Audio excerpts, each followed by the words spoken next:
Chapter 1, Chapter 1.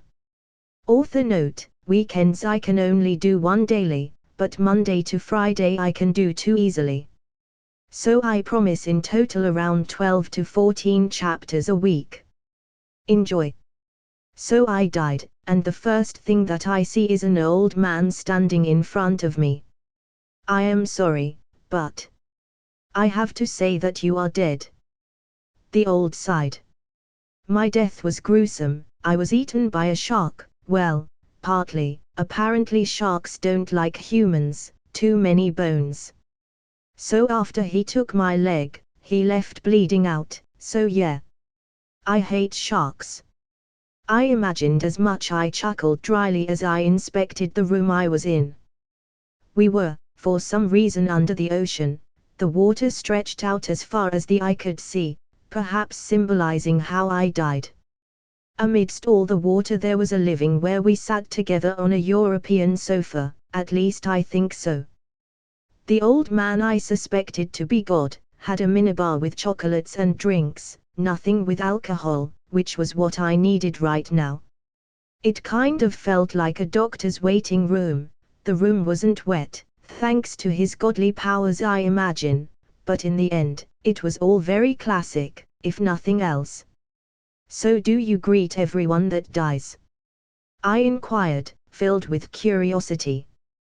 God stared at me for a second, before answering, no, saints normally. I decided to greet you because it's my fault you died. Sorry. Okay. I gotta ask, how is your fault thought? I was dead, and he was God. Being angry wasn't going to bring my life back, but I am quite curious how an almighty being messes up. Well, I might have accidentally dropped a shark close to you, and I might have noticed that a tad late. God offered, clearly embarrassed. How the fuck you accidentally drop? No, be the better person and don't ask. Okay, that explains nothing, but anyways, what now? Normally, you would go to heaven or get your soul recycled, but after this blunder I can't, I must repay you. God said with conviction. I suppose getting my ass back to live is out of the question. I mean, you would have offered. I sighed. Yes, once a soul leaves the mortal realm in this realm, said soul can't re-enter. I made the rules, I can't bend them, but I can send you to another world. God added in the end with a smile. What world though? If it was a bad world, I think I would rather enjoy eternal bliss, or boredom in heaven. What world? I think is commonly known in your realm as Westeros, or Game of Thrones, God added excitedly. Oh yes, the book series that taught me to never get attached to a character ever again. I remembered when Ned Stark died, I wanted to kill Joffrey myself. Would you look at that? I can do that now. While I find the idea, really, and I mean really interesting, I would die in a matter of hours. I work in IT, my skill set is useless there, I informed him. I know, that's why you will enter the Wheel of Fortune. You will get 3 random powers. Isn't that great? I mean, you can technically get something useless, like the power to control a cup of water, but you can also get the really good stuff. God chuckled. The prospect of getting a 3 powers was quite exciting, and could very well prove to make my new life in Westeros easier. All right, let's see what I get, I nodded. God smiled and complied, making a Wheel of Fortune appear in front of me. Roll. Nodding, I took the wheel and spun the shit out of it. I couldn't really see what was going on. The wheel was going fast and I didn't understand the language written over it, so it was extra stressful for me. The wheel eventually stopped, on something I couldn't read, so I gave God a look that said, "Please translate." Oh, sorry, I haven't updated the language on that thing since the dawn of humanity, never got to use it. Let's see, your first power is having Captain America's power, aka the Super Soldier Serum, God said. The Super Soldier body, that one alone made my life easier, in that world. So without further delay, I spun the wheel again, wondering what I would get this time. Once again the wheel stopped, and God translated, smiling widely at this one, "You got a power inspired in me. Gandalfa, also known as the left hand of God." I knew this power. It was from an old anime I saw. If I remember correctly, the primary power of a Gandalfa is absolute mastery of any item meant for combat, from swords and pistols to artillery cannons and fighter aircraft. Not that some of those weapons are going to be available for me. Awesome, super bod and a master of arms. Great, I smiled. Destiny was definitely smiling at me. I spun the wheel again, wondering what would be my last power. When the wheel decided to stop, God started to laugh, as he translated, "You got the right hand of God, Vindalfa." I got both the right and left hand of God, my last power. Vindalfa, or the right hand of God, has the special ability to control animals, be it a dog or a dragon. My bond with them would surpass anything. I guess that's all. I smiled. I was quite happy with the luck I had on those spins. It could have been worse, but I got some nice powers. Yes, it is. Now enjoy being a baby again. God chuckled, and before I could ask or say something, the world around me faded. During that brief moment, all I could think of was, fuck. Year 283 AC. Pain, crushing and excruciating pain. That's what welcomed me after my talk with God. I felt I was in a wet and tight cave that wanted to crush me. Oh God, this is my birth, isn't it? If I could scream, I would, but unfortunately, my vocal cords didn't obey me. "Push, my lady," I can see the head, a woman said, encouraging my new mother to push the heck out of me. If I could encourage her, I would. This is bad for both of us. Obviously worse for her, but still. "One more push," the woman said, and a second after I was in the outside world. I was so happy to be out, I felt like I was about to die. "Let me see my son," my mother said weakly. Her tone was crossing a line that told me she was going to die. "My sweet, little lord, you will be known as Renard Mormont." After that silence followed. She stopped breathing. She had lived just long enough to give me a name. War. Not only I was reincarnated in a secondary house, but I was also reincarnated in times of war. I didn't even have time to process that my new mother died seconds after giving birth to me. I can see the worry on everyone's faces. They are worried about who's going to win this war. I made my calculations, based on what I know, timeline-wise. It took me some time, but I think I know. It's not like I can do much besides crapping myself. Robb Stark, Jon Snow and I should be around the same age, which means that the war is already ending. If I'm older than them, it would be by a few months at best. Which also lead to my next deduction. My father was Jorah Mormont. In the books, his first wife died after giving birth 3 times to stillborn babies. I was the change on that. She still died, but I came to this world. In a few years, he would meet a really young girl for him, and he would fuck his life over when I didn't know. Being a baby with no coordinated control over my body limits my activities to this, deducing stuff. 5 months later.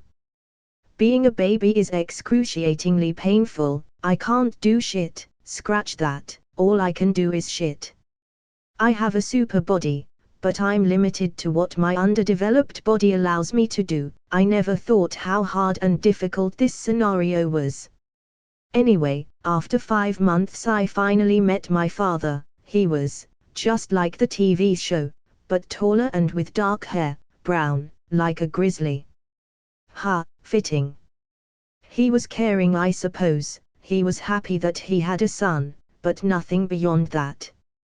My grandfather, aka Gia Mormont, he apparently had gone to the wall, way before I was born, which meant I wasn't going to meet him anytime soon. 1 year later. I can finally walk. and talk, and anyone can bet their asses I potty train myself as soon as my bowels allowed me to. I finally recovered some of my human decency. I also discovered that the tattoos that should be on my hands, well, weren't, but I knew I had the power. In other matters, I discovered a few things. First, House Mormont is pretty poor, pretty poor. Which was something I intended to change as soon as I could. I had many ideas already. I remembered many stuff from my world, like how to make mirrors, good mirrors, not like those craps they have around here. No wonder some think they look good. I also remembered, thanks to my dad, my other universe dad, how to make vodka, whiskey and rum. The alcoholic beverages along would make my ass so rich. But for now, I had to bide my time. I was learning how to do everything I knew before, physically speaking again. My body even as a baby was more durable, and could do stuff no baby could. 5 years later, year 289 AC. I had forgotten entirely about the Greyjoy rebellion. Father went back to war. But I wasn't concerned with this situation. I know we will win. On other matters, I'm 6, and I started practicing with the sword a year ago, and everyone thinks I'm a genius. I can't beat adults yet, but they have a hard time winning. After the war, my father married another woman. She's young enough to be my sister, and she's quite the spoiled brat. She's 16, my father is almost twice her age. The moment he arrived from the south with her, I knew she was the one that would ruin him. I tried to bring this up to him. She wastes money like a fucking queen, but instead of listening, he slapped me, his 6-year-old son. That was the moment I lost all empathy for him. I didn't cry or show signs that it hurt, because it didn't. I just simply stood and left. The little bitch also lives whispering that once she gets with a child, I won't be needed in this household anymore. Fucking bitch. If J.K. Rowling made a novel out of her, it would be named Harry Potter and the Audacity of This Bitch. 4 years later, year 293 AC. I was 10 years old. I was officially unbeatable with any weapon. I was the best in any category. The Master of Arms was shocked to see how good I was, saying this level of skill was ridiculous for a kid. I feel like I'm cheating, which is good. I like cheating, makes things easier, only when it's necessary though, like avoiding certain death. My father had already started to dwell in some dark shit, slaves and stuff to pay his debts, the debt he acquired pleasing the bitch. House Mormont was in bankruptcy, thanks to the gold digger my father married. It didn't take long before Lord Stark, aka Ned Stark, discovered what my imbecile of a father was doing. My father was sentenced to death. Like in the canon, he escaped, before Ned Stark arrived to cut his head off. I knew this was the last time I would see him, and yet I felt nothing. I cared for him once, but after he started to mistreat me to please that bitch, well, I lost that feeling. The one good thing that came out of this was that I inherited Longclaw, and that I was the Lord of House Mormont now. Are you all right, little cub? Mage Mormont, also known as the current she-bear, asked. She was my aunt. I told him that woman was only going to bring problems. I sighed as I took a long look at my new sword. We all did, my Lord Mage smiled sadly, but I knew deep down she was furious. Her brother, my father, had fucked out honor with his sins, and we would carry with it forever. Let me know when Lord Stark arrives, I said, letting her know I wanted to be alone. I wasn't sad, but I wasn't happy. Lord Stark arrived, a few days later, going immediately to my office to greet me. Lord Mormont, Ned Stark greeted. Lord Stark, I said with a small bow, as I offered him a seat. Do you know where your father went? Ned Stark went directly to the point. I looked at him for a second before I answered. All I know is that he left me this mess to fix, sorry for the language. Ned Stark nodded, understanding what I meant. So what now, Lord Stark? I inquired. Your father will be stripped of everything. He is an enemy of the North now, Lord Stark said in a cold tone. What about me? I inquired, hoping this wasn't one of those father's sins that the son has to pay. You will have to lead, being so young, Lord Stark chuckled. I think that's punishment enough, but not that you deserve any punishment. You are more friendly than I imagined, I smiled. Too bad, we met under these circumstances. But that doesn't mean our friendship can't grow, Ned Stark nodded. I nodded. Now that I was the Lord of House Mormont, I had to fix our economic problem. I would make House Mormont one of the wealthiest houses in Westeros before the game and war started. Comment. 103 comments. Vote. Chapter 2. Chapter 2. After Lord Stark left, I started to go over our books, and boy, I didn't understand shit with this coin system.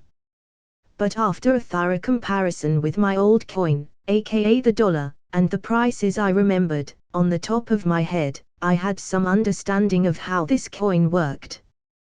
The coins this world has are copper coins. Halfpenny, lowest possible denomination. Penny equals 2 halfpennies. Half groat equals 2 pennies. Groat equals 4 pennies. Star equals 2 groats or 8 pennies. Silver coins. Stag equals 7 stars or 56 pennies. Moon equals 49 stars or 392 pennies. Gold coins. Dragons equals 30 moons, 210 stags or 11,760 pennies. Now after finding the prices of stuff like bread and water. For example, a piece of bread being 1 penny, and water being half a penny. I came to the conclusion 1 penny was equal to $1. Which in turn, meant 1 gold dragon was equal to $11.760. This accurate conclusion only made me sadder, because all our house had was 19 silver stags.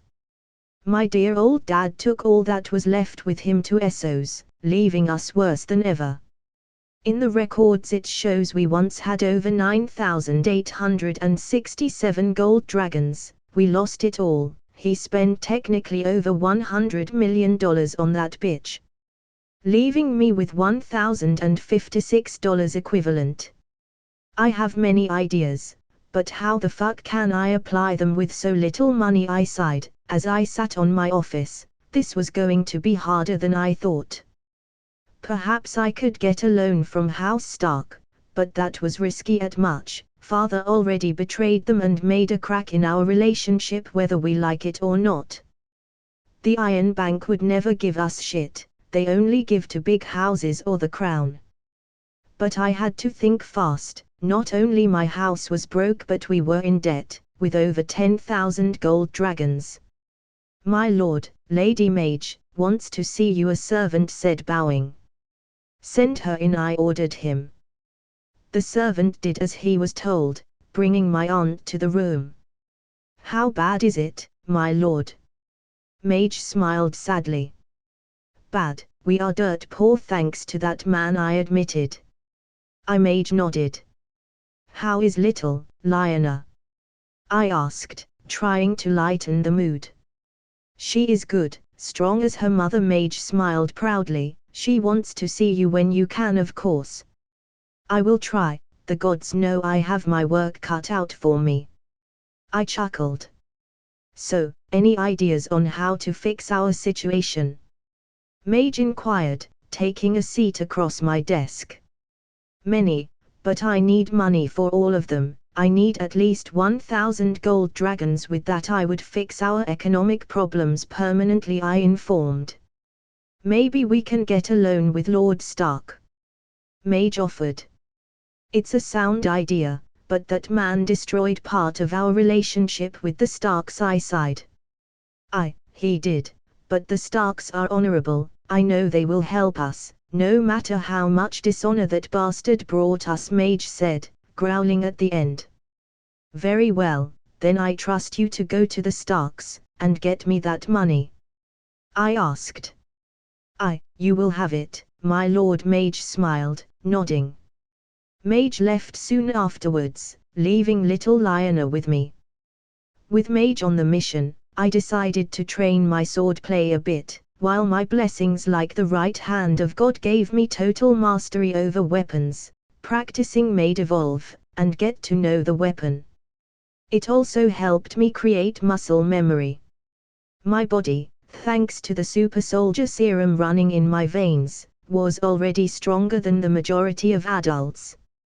I could swing Longclaw with ease. I could only imagine how strong I would get when my body actually turned into that of a man. I wasn't anything like Steve, aka Captain America. My hair was black, and my eyes were silver-colored. I probably took after my mother. As I trained, I could hear Lionel giggling as she stared at me with awe. Awesome, Lionel said with an awestruck expression. You want to fight, don't you? I asked with a chuckle. I knew all Mormont women had the choice to learn if they wanted to. Yes. I will be a strong bear.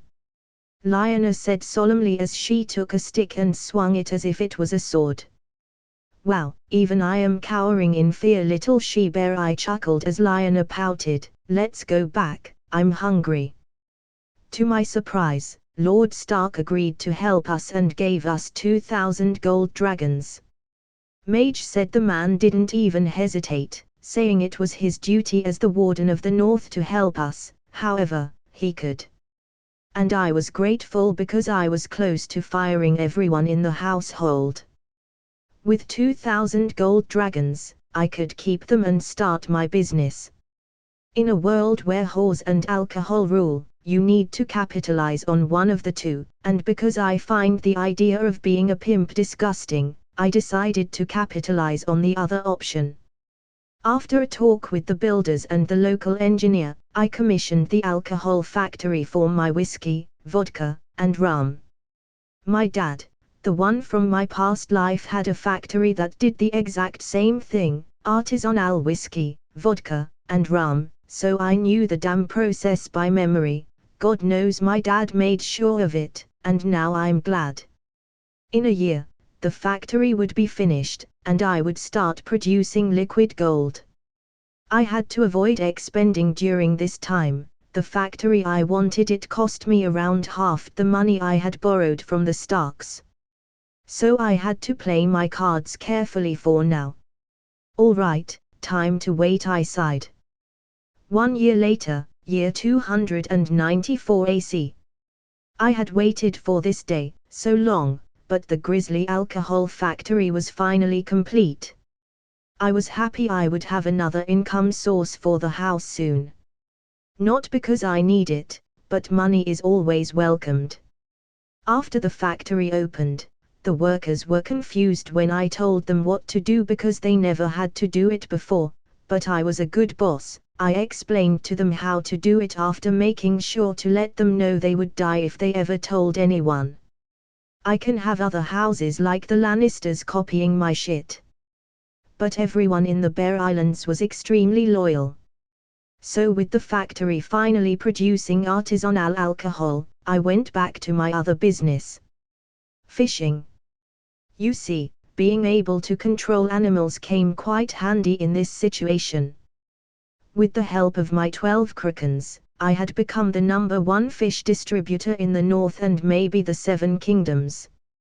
Nobody knew I was using Kraakens, they just thought I discovered a new and improved fishing route. The workers had no idea 12 massive monsters were helping them to catch massive amounts of fish.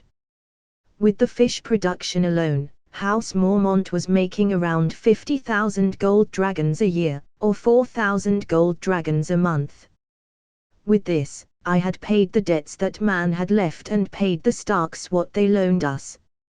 I wasn't the wealthiest house in the north yet, but I was self-sufficient now, which was awesome. 1 year later, year 295 AC. The alcohol was a boom, a massive boom, making around 150,000 gold dragons a year.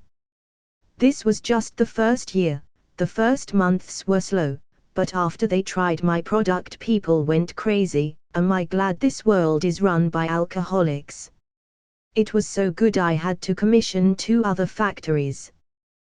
The Starks had, if my sources were correct, around 500,000 gold dragons in their treasury, which meant I was about in a year or 2 to surpass, economically speaking, the biggest house in the north. But this sudden success brought some unwanted attention. The Lannisters, twin, had an eye on me now. So far, I have discovered over 5 spies inside my house, that sadly found themselves in terrible accidents, the key word being accident. The other part of the unwanted attention was the massive wave of proposals. Everyone wanted to marry their daughter with me. At least within the small houses. But I didn't have time for that, not yet anyway. 1 year later, year 296 AC. I was 13 and boy, puberty hit me hard. I was starting to get taller, and muscles were starting to show more. By this point, I was officially the wealthiest house in the north, making around 300,000 a year. My house had saved so far 500,000 gold dragons. Now I had to fix another problem, our military power. We have around 200 soldiers, that's all our power. We need more than that, so with the help of Mage, I started to recruit people. From orphans to anyone that wanted to learn how to use a sword. I put Mage in charge of that, while I expanded our forces differently. A year ago, I started to collect bears. I had over 100 bears under my command. People just assumed it was because I had a deep connection with our sigil. Little did they know I could control animals in general. But it wasn't mind control, it was more the animals loved me, like a lot. But having bears to fight wasn't enough. I commission a set of armor and steel claws for each and every single one of them. I would have a small battalion of armored bears. And in the sea, I would have the Krakens to stop the Ironborn. I was preparing beforehand to win the upcoming war. Comment. 81 comments. Vote. Chapter 3, Chapter 3. 1 year later, year 297. I was 14, and I was already over 6 foot tall. I had the same physique Captain America had, and I was officially unmatched in any type of combat. I was stronger than the Mountain, faster than Oberyn, and better with the sword than Arthur Dane. My fame as a warrior expanded through the 7 kingdoms, as the Prideful Bear on the north. Not only I had a fame for being a genius businessman, but I also had one for being a fearsome warrior. My spies, aka animals, informed that Tywin was furious with me. He couldn't allow a house in the north to change the economic balance that has been there for so long. He hasn't planned to kill me yet, but my little birds, and I mean literal little birds, is not a metaphor. Anyway, my little birds have told me how he is close to that point. Boy, he was going to suffer. Not even a faceless man can approach me and try to kill me. I have hundreds of animals watching, seeing every person in my castle constantly. If they see even the slightest change in their behavior, I would know it. Our army has increased considerably, not as much as I would have liked, but it was way better than I expected. We went from 200 soldiers to 4,000, many commoners wanted this opportunity. The pay was good compared to most other jobs, and they would get some respect. My bear division had grown a little over 300 armored bears. And I had increased the amount of Krakens protecting our sea from 12 to 24. The Greyjoys would suffer a lot when they started their second rebellion. On a military point, I was good, not as good as I wanted to be, but good. I had increased my household income to 400,000 gold dragons a year after taxes. House Mormont had never been better. My lord, a servant said, bowing. What is it? I inquired. I usually don't get people interrupting my training sessions unless it is important. A raven from House Stark, the servant said, handing me the unopened letter. Thanks, I said, taking the letter. The Starks had invited me to their house. They wanted to discuss some stuff with me, and Lord Stark wanted to present me his son, and future heir, Robb Stark. Get a ship ready, and tell Lady Mage to come to my office, I ordered the servant, who ran as soon as I gave my orders. The Starks wanted something, but what, I suppose I would find out in their home. As I sat down to wait for my aunt, I couldn't help but feel pride in what I did. I had ships, I had money, I had changed our house. I even upgraded the old wooden castle we had to a fortress. It was still in progress, but it was getting there. You called, my lord? Mage said, entering the room.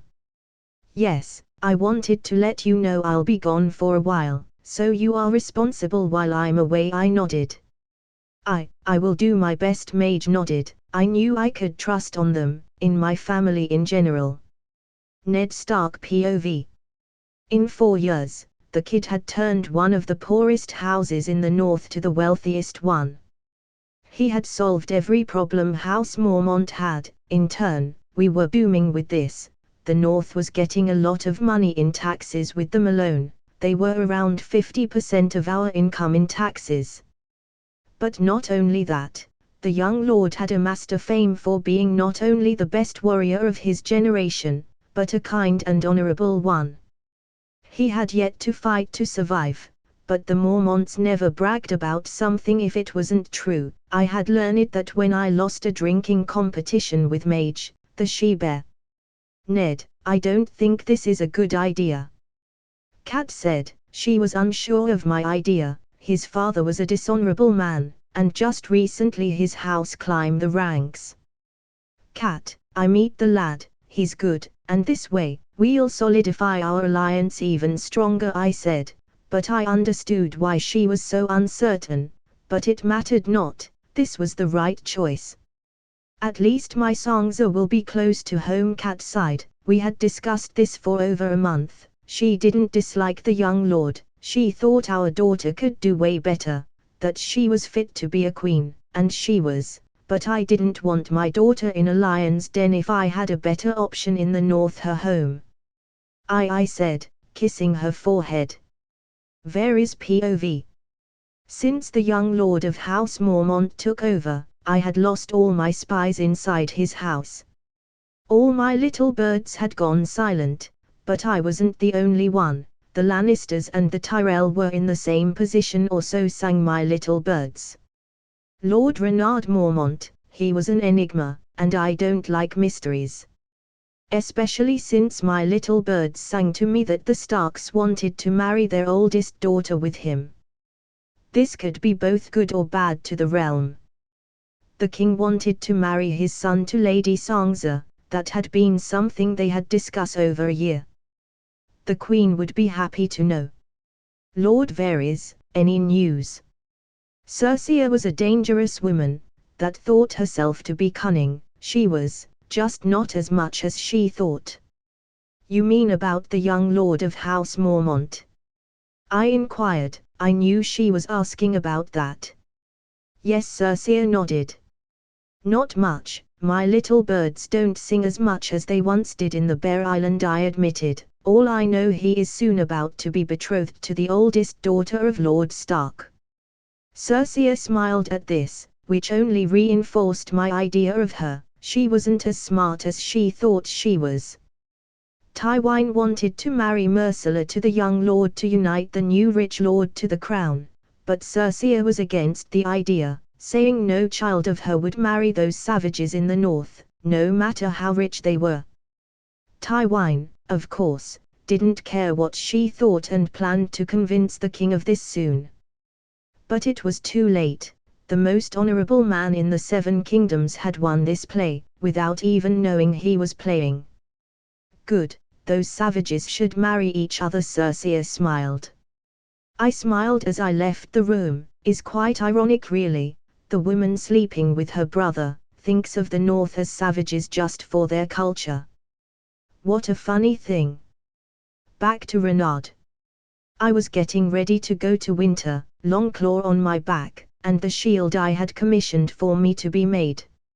It wasn't vibranium, but I don't have dealers around. Aside from the joke, my shield was made entirely out of steel, a bit bigger than the one Captain America had, with a bear engraved on the shield. "We are ready, my lord," the captain of the ship said, as I nodded to give him permission to sail. As the ship slowly started to move, I sat to eat while I wondered what could possibly be the reason for my summoning. "Vodka," I ordered the waiter inside the ship, or should I say the wine boy, or vodka boy. I suppose, as I thought earlier, there is no point of wondering, I just have to wait. My little birds are not as present in the North as I would like them to be, mostly because I have the majority of them in possible threats like the Boltons, the Lannisters, the Tyrells, and of course the Freys. I had all my spy network with them. Of all the houses, including the small one, the Starks were the less likely to pull one on me. So whatever it was will be beneficial for them and me. Tywine POV. A small house was rising the ladder quite fast. As of now, House Mormont was the 4th wealthiest house in Westeros. It took 4 years for that brat to accomplish that. He was close to surpassing the Baratheons economically speaking and put himself in the 3rd place. The pace he was growing was alarming. I needed to get him on a leash, and Myrcella would serve as his leash to House Lannister. Not only was he rich but smart, as he had proved by eliminating my spies, every single one of them.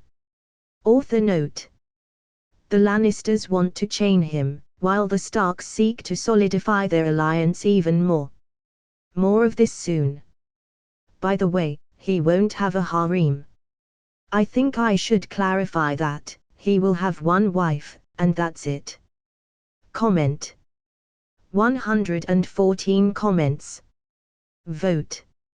Chapter 4. Chapter 4. I arrived at Winterfell, a few days after I got the crow. I had brought gifts with me, a couple of dresses and some jewelry I had bought beforehand in the south for Sansa's birthday that was coming up soon, and I had to send something. But I decided to bring them in for this occasion. I would buy something for her birthday later. For Lord Stark, I brought 1 month's worth of fish and vodka. For Lady Stark, silk.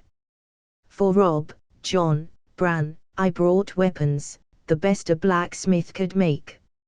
And for Arya, well, this one was hard. I knew she was a fighter, but coming with a weapon to her would put me under some bad spotlight, so I opted to get her something that she would like. Candy, lots of candy, for her and her little baby brother Rickon. "Welcome to Winterfell, Lord Mormont," Lord Stark greeted me as I got off my horse. "Thanks for the invitation, Lord Stark," I smiled as I bowed slightly. Behind him were his kids, Robb, Arya, Bran, his ward Theon, but the one that caught my adolescence hormone-fueled eye was Sansa. I never had the pleasure of seeing her before. This was my first time seeing her, and she was beautiful. Sansa Stark was beautiful, taking after her mother's family with her high cheekbones, and hypnotizing vivid blue eyes. She had a thick auburn hair. With only 11 years old, I stare in awe, not expecting her to be this beautiful. She has grown up to be incredibly hot. Her figure is tall, graceful, and womanly. Oh God, I like a girl. This is so wrong. I have to stop my thinking and look back at Lord Stark. I can't let myself fall for a child. While it's true I'm in another world, I can't forget how wrong it feels. Then again, we are both teens, but I have nothing to worry about. Is not as if I could get her. Sansa POV. Mother and father had instructed me that I would meet my possible future betrothed, Lord Mormont. I didn't like this at all. He wasn't the prince I wanted, my knight in shining armor. Holy old gods! Jane said, looking to the gates, he is hot. Jane, stop. I stopped. She was right, he was tall, muscular, handsome, he was nothing to what I expected. After my father greeted him, he stared at me for a full long minute, his piercing and beautiful silver eyes. I felt he was undressing me with his eyes. It felt good. Why did it felt good? Back to Renard. After Lord Stark introduced me to all his children, he guided me to his office, where I would talk with him and his lady wife. I still had in my mind the little she-wolf, but I was safe. I want to propose a betrothal between you and my oldest daughter, Lord Stark said, breaking my calculative exterior. And this moment, my mind was starting to reset. Renard.exe not found, and I probably must have shown my surprise because Lady Stark offered me a drink. Here you go, some water, Lady Stark said with a soft tone. Why? I inquired. This made no sense. My father was a traitor, my house was small, yes, I made my house rich, and is growing, but people here see more the history than the current state of a house, and by history, House Mormont was not good enough. You are a good lad, honorable, and with a good head on your shoulders, Lord Stark said with a smile. I want my daughter to be safe, happy, and close to home, and I can't think of a better husband to do that than you. Oh God, this was. I mean, managing a business, easy. Improving my house, super easy, but this was unexpected. I don't know what to say. Look, I gotta be honest, Lady Sangza is beautiful, but I'm just some lord of a small house. I admitted. Then perhaps you are someone worthy enough, Lady Stark smiled. You are, of course, free to reject, Lord Stark added.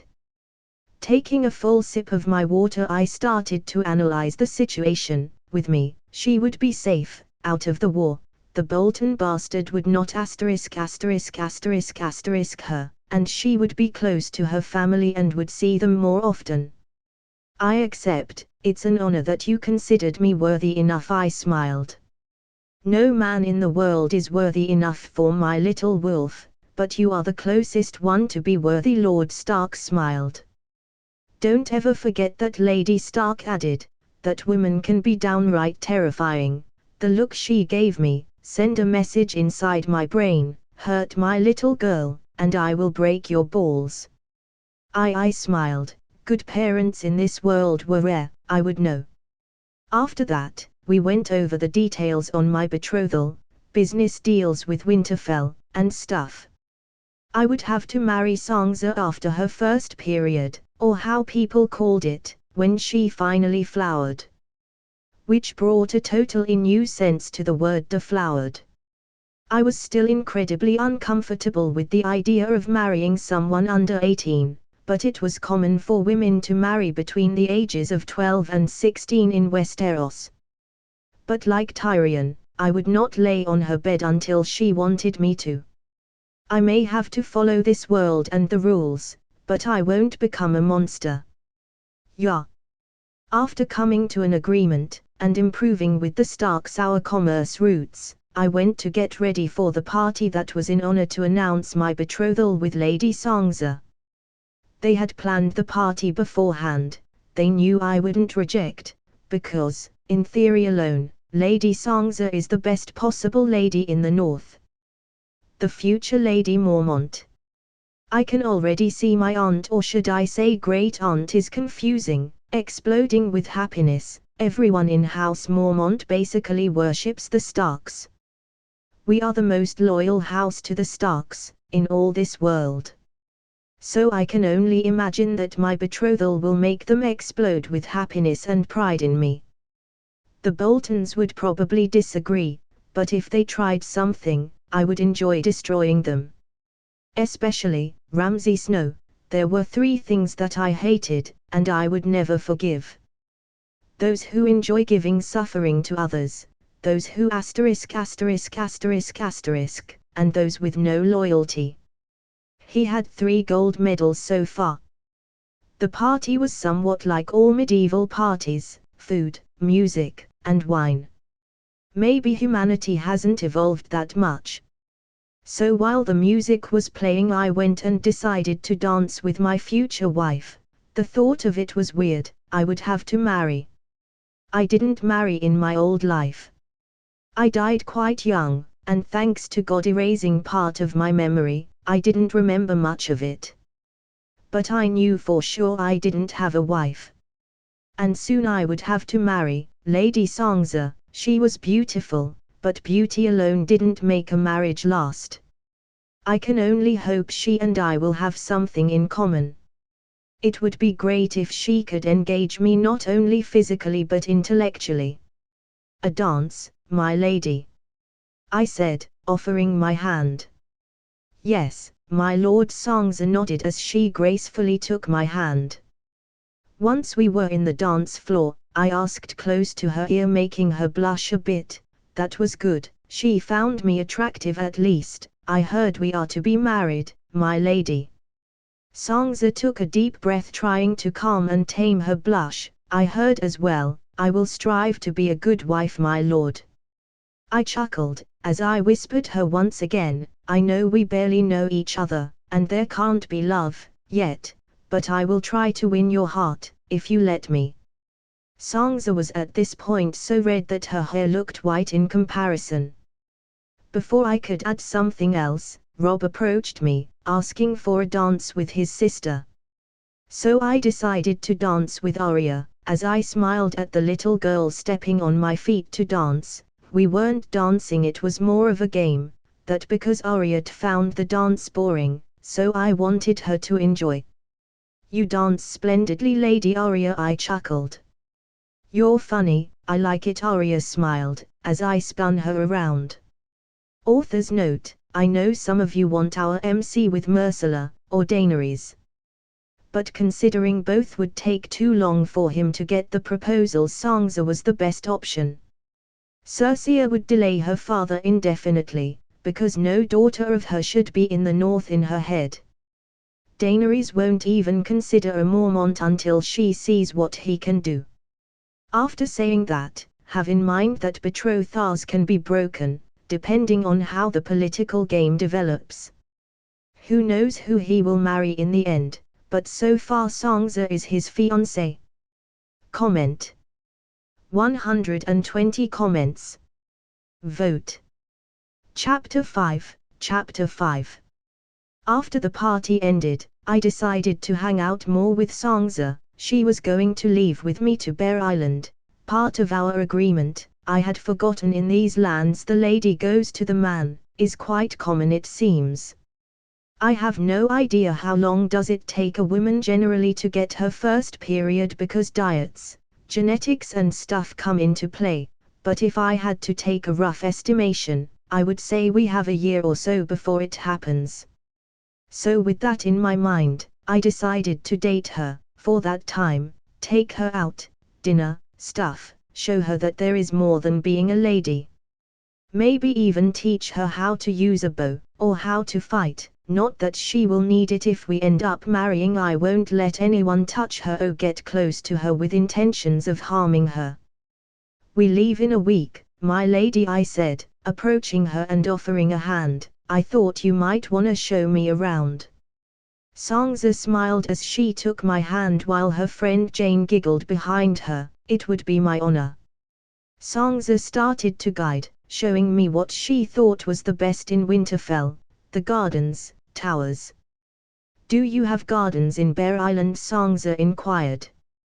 Nay, but I suppose that can change. I winked at her. Songza giggled. Well, then I will start looking where I can have a garden once we get to Bear Island. Whatever you want, my lady, I chuckled. I heard all Mormont women fight, Songza said as she added, is that true? I nodded. But before she got the wrong idea, I added, fighting can be elegant too, you know. Songza eyed me for a second before asking, how? I get that some people don't want to kill, or go to war, it's an understandable feeling, but like breathing we need to know how to defend ourselves, I said, and there are many ways to do so. You can fight like a barbarian, or dance around the battlefield. Dance around the battlefield, Songza chuckled, that almost sounds poetic. The water dancers of Bravos are known for this, they fight elegantly, but with precision. I smiled. I don't know, Arya likes that. I find it unladylike, Songza said. You are a lady, if you stab a bunny it makes it ladylike, don't let others tell you what is or what is not ladylike, I chuckled. But Septa. Songza tried to argue, but I stopped her. The lady that will never get married, and has never had a man, I joked. Don't be mean. Songza laughed. So how about a picnic? I offered, changing the subject. But we have no food. Songza tilted her head. I smiled and pointed at a horse that I had preciously sent to follow us from the shadows, with the picnic on his saddle. You said, my lady. I smiled as I approached the horse. How did you? Songza tried to ask. Sorry, my lady, can't reveal my secrets, is about 8% of my charm. What would I have left if you knew how I did stuff? I chuckled. One day, I will know, Songza added. That day, you will be already head over heels for me, I whispered on her ear, making her blush. After our first official date, I can say that she's not a bad girl, just has bad ideas on her head that are the result of years of brainwashing from her mother and her teacher. I can see she doesn't want to fight or learn how to because she thinks it is unladylike. She never said she hates it, she just doesn't think a lady should do it. But I will show her a lady can do whatever she pleases, and still be a lady. Fuck the Septa. During my week prior to leaving, I made sure to talk and put some wisdom into her head while making sure we both enjoyed our dates. The first one was a picnic. The second one, I made up a treasure hunt, like the ones I used to do back on my past life, with clues, steps, and riddles. The prize arose. The third one, I showed her how to have fun. We had a snowball fight. The winner would get a kiss, even losing I was winning. Safe to say I got my kiss. The fourth date we assaulted the kitchen. She was beyond reluctant to do it. Still, with the right words I managed to convince her, and made a pie-making competition. I have no idea how to bake a pie. She won by a lot on this one. By the end of the date I was fully covered in flour, but so was she. After losing so much I started a flour fight with her. I ended up getting a small peck on the lips again this time. We had 4 awesome dates so far. Ned Stark POV. Lord Mormont started to court my daughter almost immediately. I could see he was trying to win her favor and affections, and my daughter was enjoying it. At first, they started with a picnic, but soon things began to escalate. Treasure hunts, snowball fights, and they even assaulted my kitchen. Did you saw Songza? She looked like a ghost, ha ha, Arya laughed. I did, I nodded. Songza was opening to him, quite fast I might add. I made a good decision, he's putting the effort to make this work, and sometimes that's all it takes to make a relationship work. He was a good lad. I knew that since the day I saw him. He reinforced that when he brought gifts to all my children, including John. He will be a good husband. I'm glad he accepted. Ramsay Snow POV. Lord Mormont had been betrothed to Songza Stark. Father didn't care, even though this went against his plans. But I cared. She was supposed to be mine, because soon I would be a Bolton. But it doesn't matter, the Stark bitch would be mine regardless. Accidents happen to the best of us, It will be so sad when a pack of dogs eats the young lord, so sad. And after that, I would be there to take the bitch, and make her scream. Boys, we will have a special type of food soon, I hope you guys like bear. I laughed as my dogs howled. Jorah Mormont POV. It has been 4 years since I left. I lost everything because of that woman, my house, my honor, my son. Varys promised me to get the king to give me a royal pardon if I kept an eye on the Targaryens. I don't want to be lord, for what I hear my son is 100 times the lord I could ever hope to be. But I miss my family, I don't want to die with my son hating me. I will be back, I muttered. Back to Renard. It was finally the day to leave Winterfell. Sansa got on the carriage, after giving her goodbyes to everyone. I decided to have a chat with Robb, nothing serious, I just completely forgot about him during my stay. I had to look for Jon, that day, and give him a goodbye, too. He was working on the stables that day. After that, I had a talk with Ned Stark, who didn't say it but outright threatened me if I hurt Sansa. He was using the famous scary dad mode. Catelyn did the same, and while I know I can take on both, it still made me shiver. I ain't made out of steel. All right, I nodded as I took my leave with Sansa.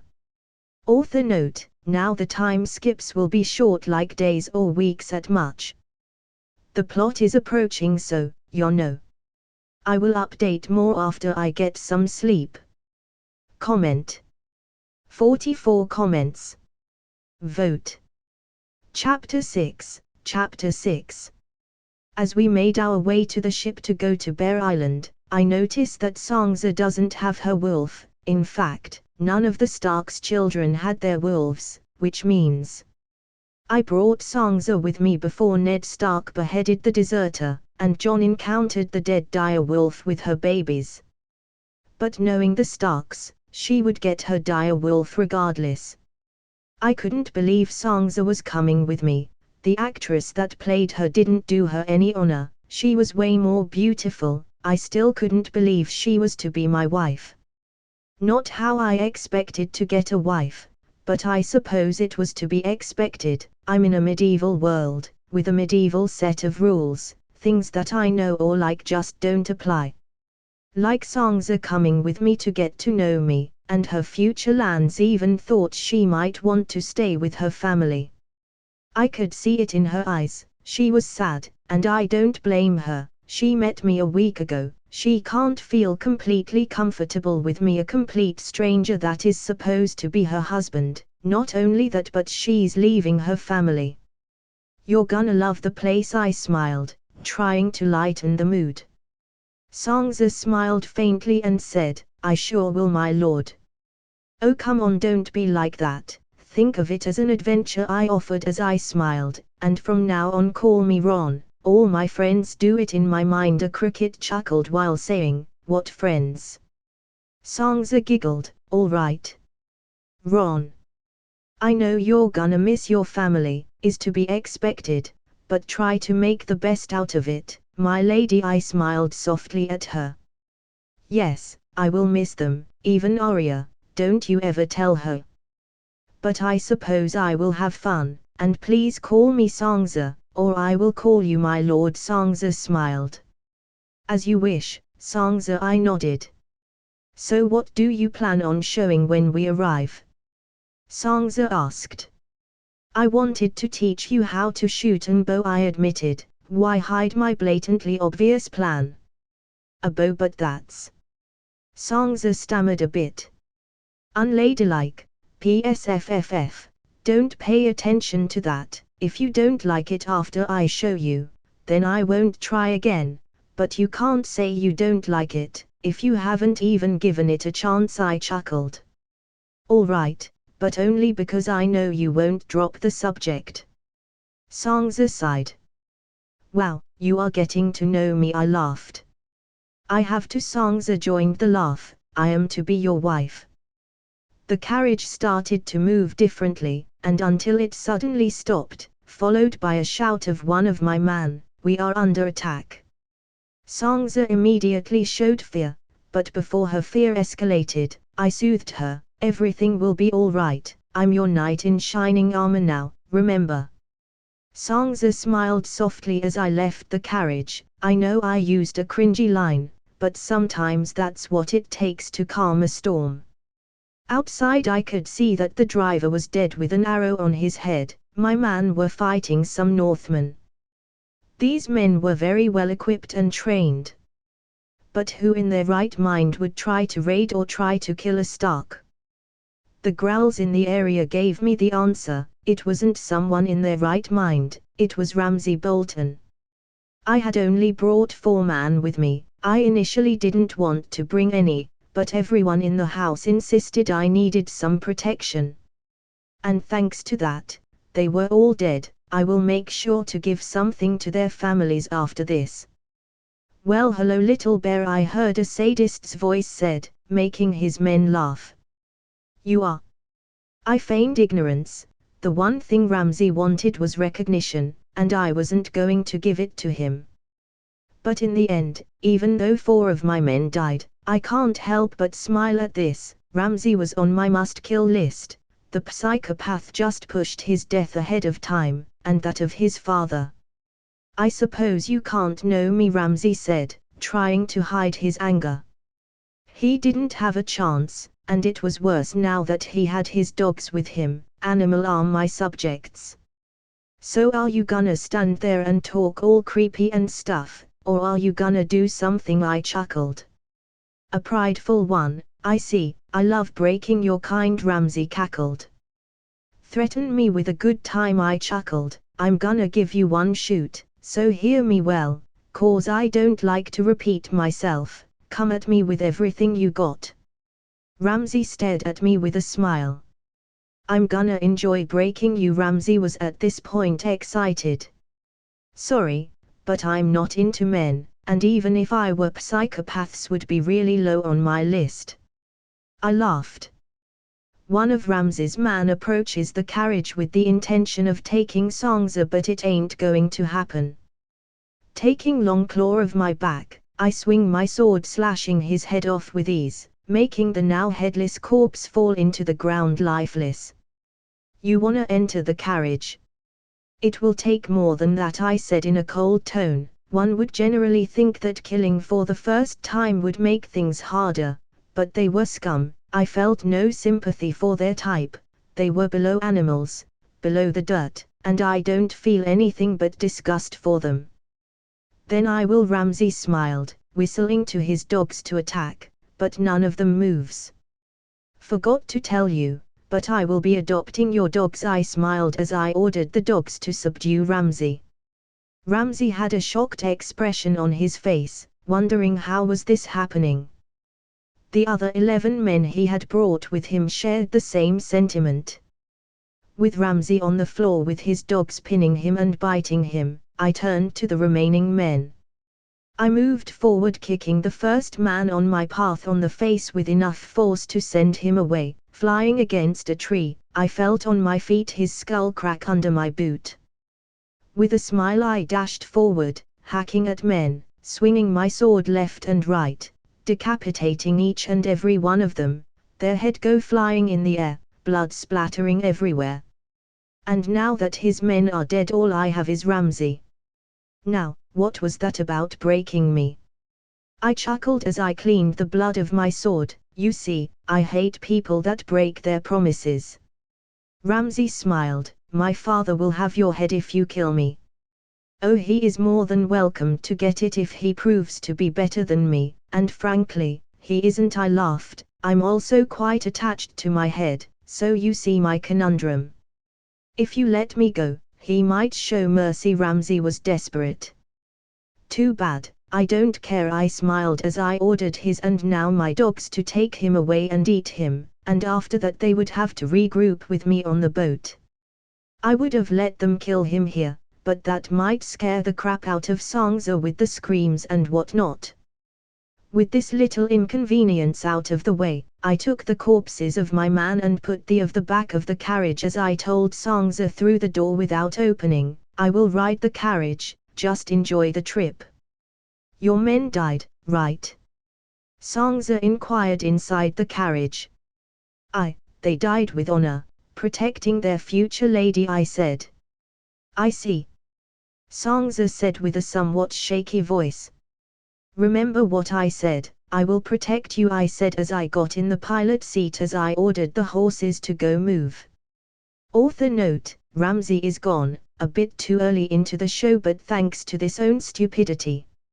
Songza is on her way to Bear Island. And Renard killed his first man and yet felt nothing. Comment. 68 comments. Vote.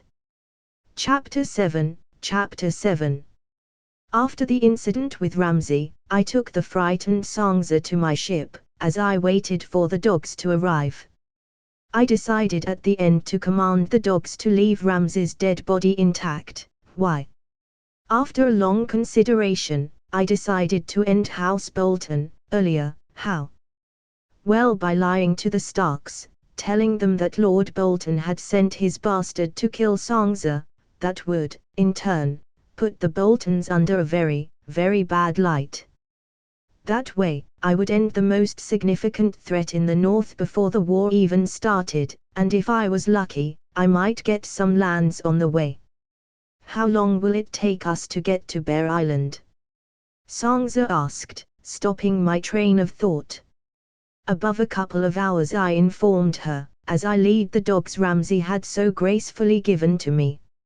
I wondered if without House Bolton would the Starks win the war.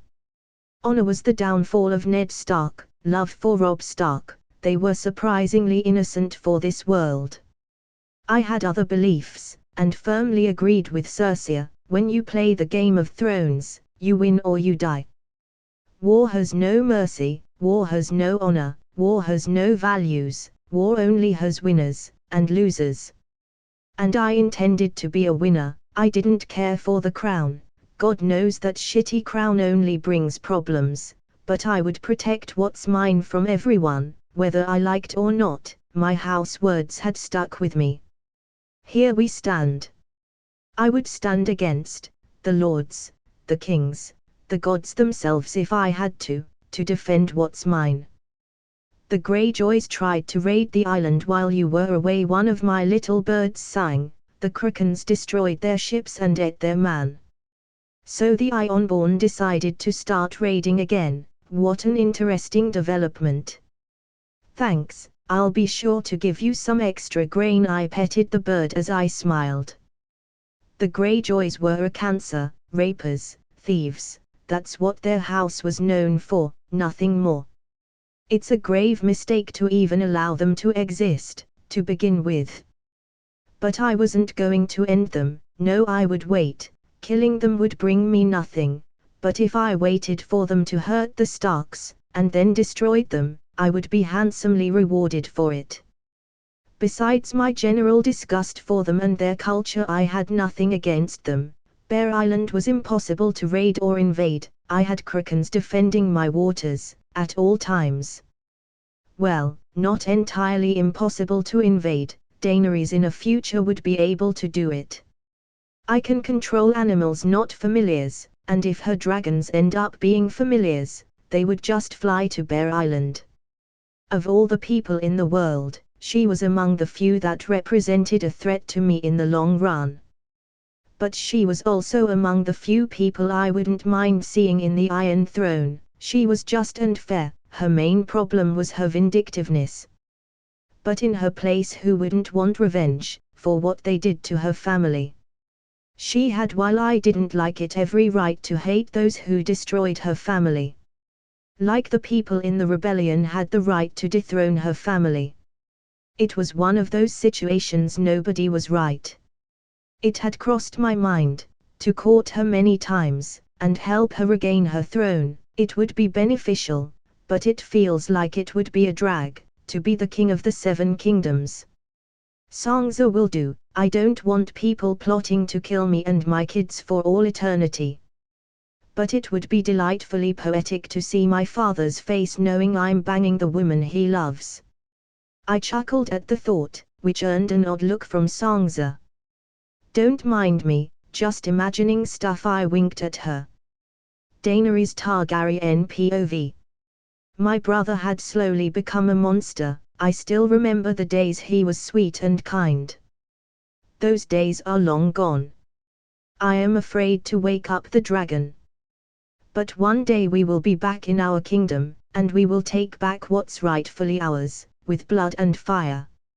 Sansa Stark POV. Renard Mormont, the man that was to be my husband soon. He was tall, handsome, a good warrior, but he was also smart. Mother said he alone made his house rich. Father trusts his honor, mother admires his mind. He was, by all means, the man any woman would dream of marrying. But he wasn't a prince. I always thought I would marry Prince Joffrey, and be his queen. I suppose that dream is out of reach for me now. At the very least I can say I like Renard. He is gallant, chivalrous, and swore to protect me, so my duty to my house won't be hard. Mother didn't marry for love, but ended up loving father, so perhaps I will love him one day like I would have loved the prince. But I have noticed something when Renard touches me. He does as if he shouldn't be touching me. When he kisses me, he kisses me as if he shouldn't be kissing me. I know he likes me like mother says the eyes of a man don't lie, but something about me shakes this. I wonder what. Tywin Lannister POV. Varys informed my daughter about the possible betrothal between House Stark and House Mormont. The idiot of a daughter that I have can't see the bigger picture. We have no control over the North. With Myrcella betrothed to the young lord we would have ensured the major economy of the North for us. And with Sansa betrothed to Joffrey, we would have ensured the North absolute loyalty, with a Stark in the South, keeping them at bay should the rise against us. But now, we have nothing. If a war were to break in, the North would have no ties to us. I have to fix this, like always. The brat would marry all right, but not a Stark. Author note. Hey, guys, what up? Working a lot today, but I came with the update. So a few things. In the last author note I wanted to put it clear things politically speaking won't go as smooth as you guys would think. Tywin wants Renard, his money, his loyalty. Sansa likes him, but like the brat she's still infatuated with the idea of a prince she has never seen. On other things, I want to let you guys know our MC is definitely strong. No man can hope to match him. But that doesn't mean he can take on an army alone. Yes, he is powerful, but if he slips during the war coming up, he can still get hurt. But on 1v1, no one can beat him. But there is someone in the North that might give him a challenge. Anyway, enjoy. Comment. 60 comments. Vote. Chapter 8. Chapter 8. It's been 3 weeks since Sansa arrived at Bear Island. And my birds have already informed me of 3 plots against me. These people in the South need a hobby. Tywin wants to marry me to Myrcella, who, by the way, is even younger than Sansa because he wants to chain me to his house and have Sansa under his careful watch. Littlefinger wants to kill me, for reasons I have yet to comprehend. I know he is obsessed with Catelyn Stark, but Jesus, tone it down. Cersei wants to kill me before her father succeeds in breaking my betrothal. But not all is bad. The Boltons are now an enemy of the North, and in a few days, I will be moving with the other houses to take them down. Lord Stark has called his banners. It didn't take much. All I had to do was inform of the attack, and have my spies reveal some sensitive information for Lord Stark to find that he was plotting with someone in the South to take the North. The Boltons would go extinct quite early, I say. On the good side, Sansa has been warming up to me. I know she likes me, but I ain't the prince she wanted. A date every now and then, a rose here and there, and some elaborated pranks to shake the concept she has of what a lady should be are making her a better person. She even admitted she found archery intriguing. She didn't say she liked it, but she didn't say she hated it, which considering she's been under brainwashing for so long I call this a win. She has the potential to be great, I see it, and I will help her. If she ends up hating some stuff, then it was her choice, not others telling her it was her choice. You are leaving today, right? Songza inquired. She sounded worried. But it's all right, there ain't a man that can stop me, I smiled. I'll be back. I have another overly elaborated date that will end with us covered in something, dirt or flour, maybe both. Songza giggled. I'll be waiting then, my lord. It's a date with that. Songza left. Are you ready? Mage asked. Mage had 3 daughters, and they were all dangerously powerful. Daisy was tall, taller than me, and Ailey was strong like a big man. The she-bear squad. I nodded. Of course, those Bolton will know what happens when you mess with our family, Daisy said, almost growling. I remember the day I arrived with Songza, the moment they heard about the betrothal, they were about to create a black hole of happiness. That changed when I told them about what Lord Bolton had done. Mage shouted to call my men and to show that old sadistic bastard to not mess with the bears. Yes, she already considered Songza a bear. Now let's go, I want to bash his head myself, I chuckled. Roose Bolton POV. Ramsay had gone and screwed everything up, and now the Stark had called their banners to end me. At first, I denied giving that order, because I didn't give that order. But soon, my secret letters with my contacts in the south came to Lord Stark's hands. It didn't matter now, all I could do was stand my ground and die with honor fighting. Someone had played me, and quite well I might add. Our blades are sharp, I shouted as my man got ready. Tyrion Lannister POV. Father had summoned me, which by all means was weird, to help him, which was even weirder. To what do I owe this pleasure, Father? I inquired sarcastically. I need to go north, and visit Lord Mormont, Tywine said, taking a sip of his cup of wine. I want to know everything about him. Hasn't every spy you have sent been killed, or worse? If Father wanted to kill me, there were certainly better ways to do it. That's why I'm sending you. He can't kill you, Tywine added. He most certainly can. Have you heard how tall it is? He would demolish me, I chuckled, knowing that this would fire him up. Don't play dumb, I have enough of that with your siblings, Tywine said, rubbing his temples. Fine, I will take my leave, I nodded. Is not like I had a choice. Once Father made a decision was final, whether we wanted or not. Asterisk tweeting this motherfucker. Asterisk unbeknownst to them, a bird sang, before flying away. Cersei POV. Killing a man was easy, if you had enough gold to do it. Renard Mormont had become the most desirable man, every lord wanted a piece of his money, of his success. But I wasn't going to sell my daughter like a whore, as my father did with me. He would die, before he even had the idea of putting his cock inside my daughter. Contact the faceless man, Varys, I ordered. As you wish, Varys nodded. Asterisk core ut bitches. I will get my corn. Asterisk unbeknownst to them, a crow was spying on them. Back Renard Mormont POV. I departed with 3,000 men, and 100 armored bears to house Bolton. In a few days, I would be there, and I would end them. I left 40% of my army to protect my house, and the dogs the Boltons so kindly gave me to protect Songza. With the Boltons soon to be out of the picture, my next target would be house free, but that could wait for a little. I didn't necessarily have to eliminate all the Freys, no.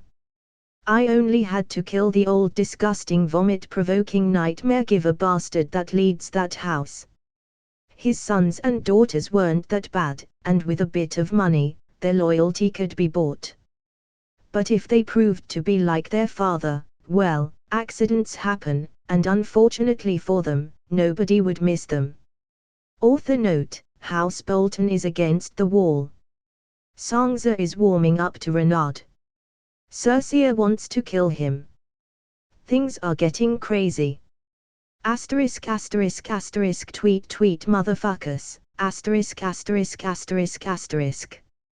Comment. 68 comments. Vote. Chapter 9, Chapter 9. The day to destroy the Boltons had finally arrived. The weather was cold and dry, with winds shaking the trees slightly. My men were ready. Lord Stark would be waiting for us in Dreadfort. House Stark had around 9,000 soldiers, being the most prominent military power in the north. The Boltons were a close second with approximately 7,000 soldiers, followed by the Karstark that had around 6,000 soldiers. In terms of military power, I was the fourth strongest house in the north. Economically speaking, House Mormont was now the first, with my finishing and alcohol business booming, with the lords and the peasants. But even with higher numbers, House Bolton wasn't stronger than me. A strategy often beats quantity. But unfortunately for Lord Bolton, we outnumber and outwitted him. He was going to die, regardless of what he tried of this battle. Deep down, I was a bit uncertain about how this battle would end. I knew victory was certain, but coming unscathed was not. It was true I was a super soldier, with the ability to use any weapon like a master. However, I wasn't immortal. I was still a human, a better and stronger human, but a human nonetheless. Arrows could still hurt me if I failed to dodge them, swords could still cut me if I didn't see them. I had to be careful. Strength does not equal victory, unfortunately. Chance is part of everything. Was I scared? Not really. I had come to peace with the fact I was immortal long time ago, but not being scared didn't mean I was going to be stupid about it. One thing was fighting alone, but leading in the battleground was different. I wasn't just taking care of me, I had to consider the lives of my men, my soldiers. They trusted me too. But I would come victorious. As gallop with my army to the location where Lord Stark is waiting, I see from afar the Stark banners. After a few minutes, I arrived at the war tent. Lord Stark was already discussing with his sons and the other lords what to do. I take he didn't surrender, I said, announcing my presence to them. He will fight to his last breath, Robb growled. He was angry, probably because his sister was targeted. I brought 3,000 men with me, I informed. I'm pretty sure with our numbers we can overwhelm him. While I did believe a good strategy was better than having numbers, I knew Lord Bolton didn't have any strategy. He didn't have time to plan anything, he was just delaying his demise, with the faint hope he will survive long enough to kill the Starks at the very least. Besides, if he had a plan, one of my animal friends would have informed a long time ago. He was doomed. I'm trying to avoid unnecessary bloodshed, but he is leaving me no choice. Ned Stark nodded firmly. House Bolton ends today. The lords inside agreed, me included. Thanks too for protecting my sister, Robb said with a smile. She is to be my wife, and frankly, I would have done it anyway. I smiled back. Are those? Ned Stark trailed off, seeing my armored bears. Yes, they are, I nodded. Our armies were around 14,000 men, ready to strike.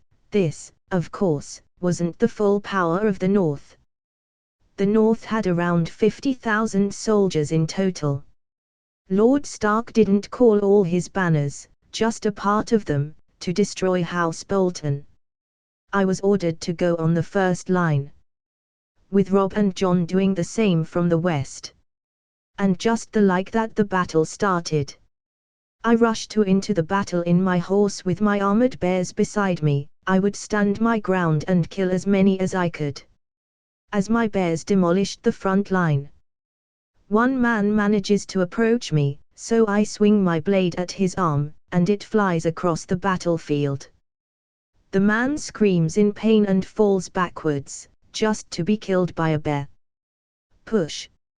I push forward with my soldiers and begin to push the front line of the Boltons' defenses back. An arrow flies towards me, but as I raise my shield, I notice that the wind changes the trajectory, and the arrow hits my horse in the head, killing it. I jump off the horse, doing a flip in the air, landing with a superhero style. I dashed towards the enemies, cutting the arrows with my sword or shield as I slash the closest enemy and killing him. I continue to slay enemy after enemy, advancing non-stop until I something. The Boltons' men are retreating. Don't let them regroup, I shouted. But then I noticed something else. An unusually large man, around 7 feet tall, carrying a giant axe with one hand and wearing heavy armor, is charging towards Rob. The first that came to my mind was, the mountain, but that can't be right. Duck! I shouted, running towards the Stark. With all my speed I managed to get close to Rob Stark, just in time to push him out of the way. The man has failed his first attack and roared at me, trying to cut me, but with a smile, I dropped into the ground doing a barrel roll, dodging just as the man swings his massive axe and buries into the ground close to me. Holy shit, that was close, I chuckled, standing up with a single jump. Rob didn't have time to thank me, because he was already fighting another guy. The man pulls out his axe and smiles at me. You are going to die. Sorry, you just lost your only chance when you missed that first attack. I was sure now that he wasn't the mountain that rides, but boy, he looked like it from afar. He was around 7 to 8 foot tall and massively big. Big words from a small man, the man roars as he swings the axe down on me. But I caught his axe by the sharp end with my left bare hand, stopping his swing. He was surprised, as he struggled to move the axe to no avail. Sorry, but size doesn't determine the strength of an individual. I then smiled at him as shoved my sword up into his stomach. He coughed blood as he fell backwards with a confused expression of his face, probably wondering how I managed to do it, but I decided to ignore it as I shoved the sword deeper into him. Monster, the man said in pain. But one that's necessary, I smiled as I punched his head with all my strength, no holding back. For the first time in my life, this, in turn, makes my fist go through his head like it was wood, blood splattering everywhere. Safe to say he died instantly as I wince while pulling my hand out of his head. I did not expect this. As I clean my hand of his blood, I noticed that Rob and many men were staring at me, some with fear, others with respect. Author note: this is his first battle in Battlefield, so being nervous is to be expected. This is also the first time he goes all go, discovering how strong he really is. Anyway, enjoy. Comment. 60 comments. Vote. Chapter 10. Chapter 10. The battle continued. Blood, heads, life, and death everywhere. I didn't have time to analyze the situation. I just rode on my battle bear, charging at the few enemies that were left, killing anything that had Bolton colors on my path. After my display of sheer strength with the giant man, and with us crushing the soldiers outside, the few remaining soldiers outside the castle surrendered. I can't blame them. If your lord is not ready to die with you, then you shouldn't be prepared to die for him. Now we had to destroy his castle, but Lord Bolton was cruel. My little bird sang that he wanted to use the peasants as a shield, a human shield. a shield to keep the Honourable Ned Stark at bay. Lord Bolton knew this was only a mere delay to his unavoidable demise, but every second counted. He may have hoped something would come up, maybe the Lannisters to help, I don't really know, and I don't really care. After the battle, we were once again called to the war tent, where Lord Stark started to go over the situation. The coward is with his tail between his legs, hiding inside his castle. Mage growled, "Coward." I nodded, as I machinated a plan to infiltrate the castle and kill the bastard. I had better things to do. I say we burn the castle, the rats will come right at us. One of the lords in the table offered, grinning. A bit harsh, but effective, but I hardly doubt Lord Stark would approve of such methods. I know I wouldn't unless it was absolutely necessary, and even then it would be a hard choice. We won't do such a thing, Ned said, sounding offended. We have won. He must understand he can't hold this charade, not for long. I knew he wouldn't go it. He is honorable and just to the point is stupid, but that makes him the only person I don't think would stab me in the back. We will wait, he will die, eventually, Rob added. I sighed as I stared outside the tent for a second, wondering what could I do to push this situation to move faster. Lord Bolton had enough food to survive a couple of months, and his castle was good enough to hold for weeks against us. I had better stuff to do than stay here, waiting for the rats to come out. I would kill rats first. Lord Stark didn't want to kill innocent people, so my plans were limited to non-lethal options for civilians. And then the answer came to me: animals. My control over them was the solution. With the right amount of animals I could stage Lord Bolton's suicide. I could have a bird or a rat put poison inside his drink, and no one would suspect of me. After his death, it was just a matter of time, to wait for his few loyal men discovered his dead body. They would immensely surrender, not having anything to fight for. That's is all. Lord Stark's voice brought me back to reality. This will be over soon, I smiled, giving the lords a foreshadow. My idea was flawless until the moment of truth. The first bird died immediately by poisoning itself. Which brought me to square one. I would use a bird to make him fall from a tall building. This idea didn't require any poison. My little birds could consume by mistake and would be considered an accident or a suicide. I sent 40 ravens to the mission. They were loyal ravens, which only desire was to serve me and get some corn, not necessarily in that order. Raven Corn Elite Force, ASF, POV. We were tasked with one mission, to push the human, to make him fall, and we would complete the mission. Corn was our price, and with blood, we would earn that corn. *core, one of my partners gave the sign. The human was on the move. With all our strength, me and my 40 brothers crashed against the man, pushing him over the edge of this castle. The deed was complete.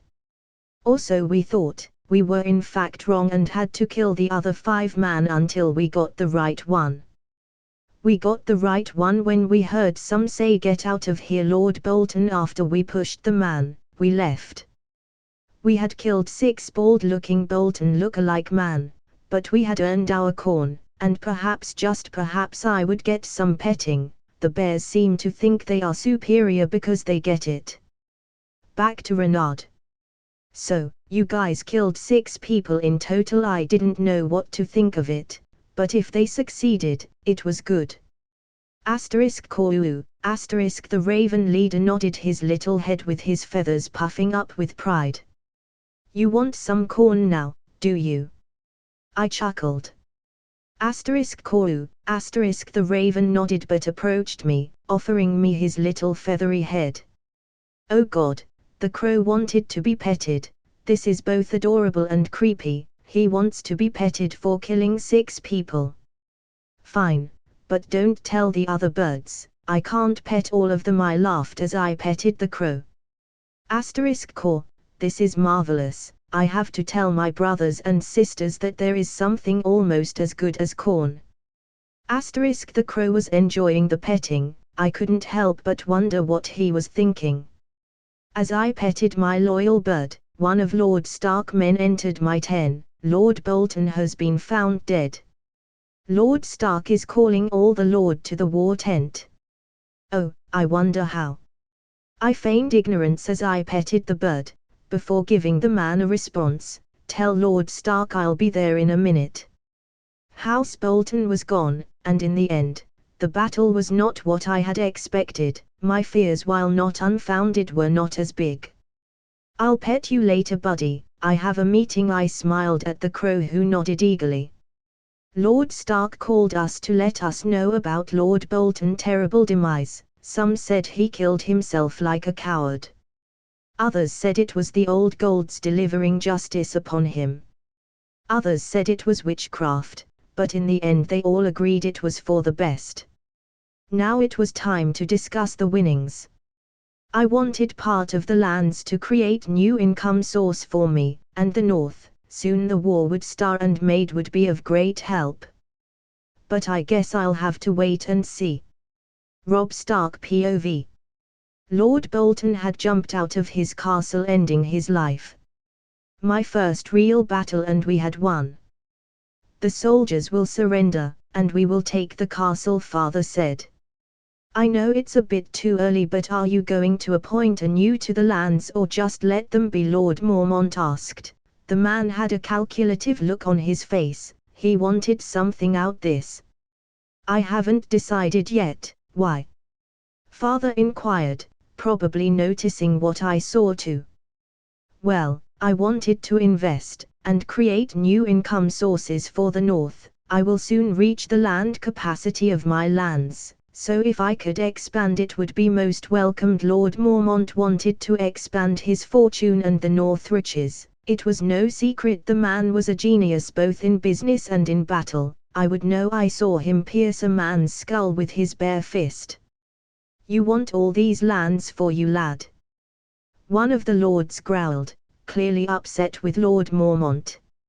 Oh dear no, I just want a piece so that can add some factories and villages for my workers. I don't care how much land I get, because regardless of it I will make it profitable. Lord Mormont smiled at the Lord with a mocking expression. He was saying, in other words, no matter what I get I will make gold out of it, but I don't think the same goes for you. How dare, dash. What do you plan to do? Father inquired, shutting up the other lord. Like me, he was curious, and probably interested to invest in a trustworthy Northman to make money for our house. Well, I had some plans to make our crops more reliably stable. We can't depend on the Tyrells forever, Lord Mormont said with a smile. I would love to hear those plans, Father said with conviction. Having a self-sufficient north was his dream. Author note, here it is. Renard is learning to use his birds for more than information. Also guys, I have a fic I've been writing on my notes for a while. A gamer in the MCU, but the gamer power would be a bit different. Let me know if you guys would want to see that. So far for that one I have 9 chapters ready, around 14k words. Comment. 74 comments. Vote. Chapter 11, Chapter 11. After the remaining soldiers in Dreadfort surrendered, and we confirmed our victory, I discussed with Lord Stark what to do with the lands. I wanted a piece of the land, but it didn't necessarily have to be mine. So I proposed to make the lands an industrial area, where people could invest by renting a piece of it for factories, farms, and stuff. With this idea, I would be able to rent a piece of the land to put some farms to start making crops for the north. Lord Stark seemed to like the idea and started to ask how much money we would need to make the idea profitable for the north. My idea was simple. I wanted to create some hydroponic sheds, many of them to make our crops. While the technology in Westeros was quite stagnated, I knew this was possible. Winterfell had a garden with flowers and roses from the south that Catelyn Stark had commissioned to feel more at home. So using the same principle, I would ensure the North didn't depend on the Tyrells for food. This would cost a lot of gold, but money wasn't a problem. So Lord Stark and I made a deal. He would let me build my hydroponic sheds on the land, and I wouldn't have to pay him anything. All he wanted was to be my business partner. He wanted to invest in the idea and make profits out of it. I obliged. It didn't matter much. So how long do you think I'll take? Lord Stark inquired, trying to hide his excitement and failing at it. It was clear as the day he wanted to make the North self-sufficient, and he was quite happy with the prospect of that being close. The construction of all the sheds. Half a year, I smiled. The crops, that depends on what we try first. After that, we discussed how we would distribute the food. I offered to be the one dealing with the business. After all, I was the major investor in the idea. Lord Stark agreed to it. I might need help finding more workers. The more people we have building our sheds, the less time it will take, I said. I will have someone to find you, good reliable workers. Lord Stark nodded in agreement. Well, it was a pleasure doing business with you, but I have things to do in my home, I said, getting ready to leave with my men and Bez. I understand, but before you leave, I have a question, Lord Stark said, pointing to my Bez. How did you do that? You mean make the wear armor, and fight? I chuckled as he nodded. So it was time to lie. I think every house is connected to their respective sigil, me with my Bez, and House Stark with the dire wolves, or maybe I was blessed by the old gods. All I know is that bears love me. I smiled as I thought, not only bears, every animals. Asterisk and ravens. Ravens love you and your corn, asterisk. A raven protested in the background. Too bad we don't have a dire wolf to see that. Lord Stark smiled. Hey, don't wave that idea off, who knows, the gods might put some in your future. I smiled, knowing full well, in a year or so, a couple of dire wolves would be found. Maybe. Lord Stark laughed. Tell my daughter that Arya misses her, even if she doesn't admit it. I will, sir. I nodded as I finally got the green lights to leave. Ned Stark POV. Lord Mormont had offered me one of my lifelong dreams to make the North rich and self-sufficient without the dishonesty of the South. His ideas were strange but had merit. Sometimes, I forget he is a kid. It feels like I'm speaking with a maester. Hydroponic sheds, his idea to make the North make our own crops, so that we didn't have to pay almost double the price the South pays to the Tyrells. Lord Mormont was truly a mystery. I could see on his eyes he was happy with his position, but I could also see his ambition. Usually, this would make me feel uneasy. Lord Bolton had an ambition. I always knew he wanted my place. Every lord wants something, but all he desires is to make the North advance without losing our ways. He didn't want more power, he wanted to ensure progress. It was unusual to see someone like him without the backstabbing dishonesty of the South. Send a raven to my wife. I need to tell her about this. I couldn't help but smile. The North was getting better and better every day. Balon Greyjoy POV. The Bear Islands, the seat of House Mormont, they used to pay the iron price. We used to raid them, a lot. But now, every time I sent a ship there, all I would get is a bunch of drowned men and a destroyed ship, no survivors, nothing. In the span of 4 years, they became impossible to raid. No matter what I tried, or how I try it, it was impossible. Father, we haven't heard from the last ship we sent to Bear Island, Asher informed me. Another failure. I hissed, how can this be? Now that they are rich, they should be paying the iron price. But we can't get our hands in what belongs by right to us, their money, their women, Especially now that Songza Stark was there. I could bring the wolf bitch here and teach the Starks a lesson, but I can't.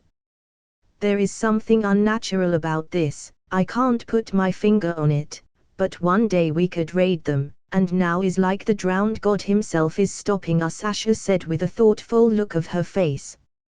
Blasphemy. The drowned god would never get in the way of the old way, the iron way. No, we just haven't tried hard enough.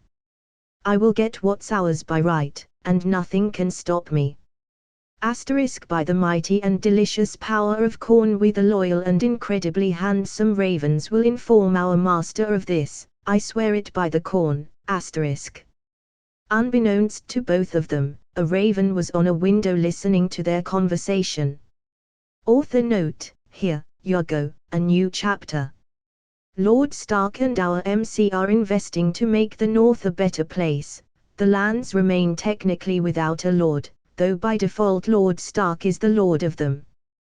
The Greyjoys / Unborn are fuming with anger at the prospect of not being able to make the Bear Island pay the iron price. Enjoy. Comment. 71 comments. Vote. Chapter 12. Chapter 12. It took me a couple of days to get back to Bear Island. I was happy with the results. I had lost around 75 soldiers during this battle, but I had also basically destroyed the one threat the North currently had, not counting Resident Evil rip-offs beyond the wall. The Lannisters, the Freys and the Tyrells were the most prominent threats remaining on the board of this wicked game for power. While during this battle, my animals had proven to be more useful than I originally thought. They were still animals, and their accuracy on assassinations was less than acceptable. But nonetheless, they proved to be of greater use than I had initially anticipated. The North was safe, for now, so I had time to prepare. With the project of the farms being developed, it was time for me to focus on other areas. I had to prepare for the long night. All I knew about the threat beyond the wall was that they were weak against fire, dragon glass, and Valyrian steel. The fire was easy to acquire and produce. Dragon glass wasn't much of a problem. All I had to do was make a trading deal with Stannis. I was pretty sure he wouldn't reject an agreement like this because for others dragon glass is trash at best. Valyrian steel was a hard, near impossible material to find. It was, in other words, the vibranium of this world. So I would hoard all the dragon glass I could, arming my men with the right weapons to destroy them. My lord, I wanted to talk to you. Sansa entered my solar. She seemed distressed about something. Sure, my lady, what can I do for you today? I said, putting what was doing on standby for the moment. Do you like me? Sansa said fast, as if trying to get over it. She was asking if I liked her. This was an odd situation for me. I was making sure to treat her with the utmost respect and care. Why would she doubt my intentions? I don't understand what brought this on. I sighed.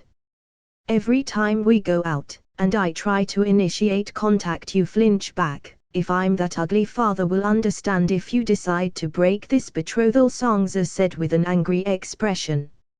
She thought I didn't kiss her that much, because she was ugly. The reality was that she was too young, and I didn't want to force her into anything. I knew she liked me physically, but not beyond that. Oh dear, I laughed, as I poked her forehead. Sansa, you are beautiful. I just don't kiss you that much because you are pretty young. Sansa, it feels wrong. How are we to fall in love if you don't at least try? Sansa complained. I didn't understand why she was mad at me for not being more forward. She didn't love me, we barely knew each other, but regardless of that, it was time to tell half lies. I like you, and if I don't control that, I might end up with you in bed before our wedding night. I rather wait. It's already hard enough for me to control myself. What I said was partly true. I did found her very alluring, She looked like a woman already, but she was a child, and there were lines I wasn't going to cross. So you like me? Songza asked, with a flushed expression on her face. I do. The question is, do you like me? For some reason I wanted to hear her say she did. I knew she had an idea of the perfect prince, and that I didn't fit that bill, but I for some reason wanted to hear her say it. I do. Now Songza smiled, as I gave her a look asking to elaborate on that. When I first saw you, I knew you were handsome, but you were just some small lord. I chuckled. I didn't take offense to it, because it was right. I was a small lord, with a lot of money. Yes, but so far you have shown me nothing but kindness. You even saved my life. Songza smiled. Perhaps this is what mother told me, that I would eventually start looking at you with fondness. I am doing what any decent human being would do. I smiled. So you want me to be more romantic? Songza giggled. It would be lovely. And here I thought going on dates was being romantic. Ha ha, I laughed. What I really want is to get to know you, Songza said after our laughter died down. If we are to be together for the rest of our life we need to be friends at least. She did make a point. If she was to be the mother of my children, I had to be at least on a first-name basis with her. Very well, I nodded, accepting her proposition. Great. Songza smiled. After my chat with Songza, I went back to my solar to study more possibilities of making money in the north. One of my ideas was starting my own glasswork factory. Mirrors here are as awful as they come. I even considered this at first, so perhaps it's time to push it forward. All right, glasswork, I muttered as I put the idea on my future list to do, wondering what else to do, and then it hit me like a truck. Silk. I was able to control animals. If I acquired silkworms I could generate silk forever. The worms would make the silk for me, and I would be the sole distributor in Westeros. I knew for a fact everyone bought their silk from Essos. This idea was probably more profitable than my alcohol business. All right, silk is a must-do right now, I chuckled as I wrote the idea down. *****. A faint sound, something was approaching my solar, but what was it? *****. It sounds familiar. It's one of my birds. *****. Raven Power Rangers. I'm the Black Raven Ranger. One of my ravens entered my solar with an over-the-top dramatic entry. We all are. Deadpanned the rest of his flock. So why are you here? I chuckled as I petted the dramatic raven. I bring news. Oh, great Cornbringer, the Ironborn are planning to attack, the raven exclaimed. So the Greyjoys are tired of failing their raids. It seems it's time for me to acquire another island, and maybe a seat with the big boys, aka the big lords. Author note, new chapter UI. The Ironborn are moving against our dear MC. Songza is feeling more and more attached to Renard. And Renard might take the seat the Greyjoys occupy. Who knows what will happen? Comment. 65 comments. Vote. Chapter 13. Author note, so now the notes will be up here. Soon the prologue arc will end, I think 3 or 5 more chapters to start the canon. But the game will have some players missing. So far for Renard things have go relatively easy, but he has yet to meet the big players. Anyway, enjoy. The Ironborn would soon experience my wrath, but to make it so I don't get in any political troubles, I need to let them win one thing. They need to think they could make me pay the iron price. If I attacked them out of the blue, I would do nothing but ensure the wrath of the 7 kingdoms, as hypocrite as it sounds. But if they attacked me first, then it would be fair for us to retaliate. After all, that is the iron culture. the iron way, the iron price, but I wasn't going to pay the iron price. There were other ways to start a war. I wasn't going to let them take my family or anything, not even if that won me the fucking throne, but like they said, there are other ways, sometimes you have to risk something, so I would let them raid me, and then I would destroy them. I still can't understand how they even allowed them to live in the first place. Or how Lord Stark sent his daughter here, effectively putting her in danger. Then again, he let her go to King's Landing. Perhaps Lord Stark must have assumed the Greyjoys would keep themselves from raiding Bear Island with his daughter here because he had Theon, but in reality, all he did was make it, so they want to do it even more. Regardless of that, I had a plan that would give me a motive. Letting them attack me would suffice me as a good enough reason to kill them all, and as a plus would render Theon as a non-threat. Without his house, he would never betray the Starks. Boys, let the Ironborn raid us, I commanded. Asterisk as you wish, Master Asterisk, the Krookans said. Now with the plan on rails, time to hang out with Sansa before being kidnapped by the Ironborn. I spent a couple of hours with her. She has taken quite the liking to archery, being quite good at it. She still doesn't admit she likes it, but when offered to go, she doesn't say no. I feel I'm getting better, Sansa said with a smile. Now you know how to shoot those who annoy you, I joked. Arya would be the first one to get an arrow, then Sansa laughed. See, I told you, I knew you would like this. Does this makes you any less of a lady? I inquired. No, but... I never said I liked it, Sansa said. You don't need to say it, I know you like it, I teased with a knowing smirk on my face. Why would you practice alone if you didn't? I will not acknowledge that with an answer, Sansa huffed. Ha ha ha, as you wish, my lady, I chuckled. Fine. I don't find it as mind-numbing as I thought it would be. Sansa admitted quietly. Mind-numbing is what the Septa taught you, I said with a cold tone. Women are more than a decoration, more than a bag to carry a child. They are life givers, and life takers. They are love and hate. They have endless paths to choose from, but idiotic shit-brained people brainwash them into believing they are nothing but tools. I might have let my emotions control my answer. Sansa was taken back by answer. I didn't think you had such a strong opinion about it. I do, be it a man or a woman, you are the captain of your own destiny, don't let others tell you what or how to live life, I smiled. And so the days passed with me going over my normal lordly duties, and hanging out with Sansa. Bit by bit I was getting to know her, and she was getting to know me, to the point she admitted liking the bow, but finding swords and close combat scary. But this was her answer, not the Septa, no, her mother. So I bought her a crossbow I had commissioned for her. The weapon could shoot 12 consecutive bolts before needing to recharge.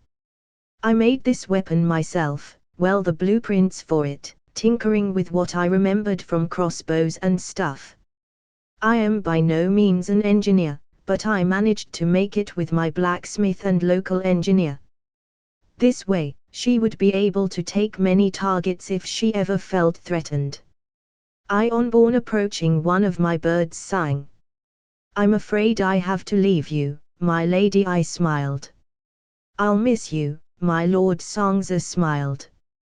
I ran towards where the raid was going to happen, and then I waited. A couple of hours later, the Ironborn arrived, and the battle started. I rushed, hacking at the men left and right, cutting through their flesh like butter. I had to make sure they noticed me. All help, Lord Mormont! One of my men shouted, rushing to aid me. And all the Ironborn turned to see me. Bingo! Come to me!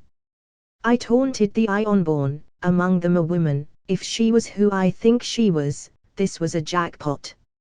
I parried the first attack, and with a swing of my right sword, I cut the man's throat. Today I was dual-wielding, long claw on my left hand and a standard sword on my right.